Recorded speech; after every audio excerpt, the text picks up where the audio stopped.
Inter results వచ్చేసాయి. Pass అయిన వాళ్ళు సంబరాలు చేసుకుంటే, ఫెయిల్ అయ్యామని, మార్కులు తక్కువ వచ్చాయని కొందరు తొందరపాటు నిర్ణయాలు తీసుకుంటూ ఉంటారు.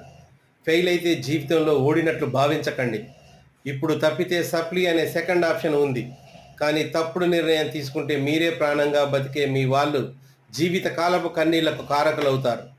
తప్పడం తప్పు కాదని గ్రహించి సప్లీలో పాస్ అయి కాలర్ ఎగిరేయండి. All the best.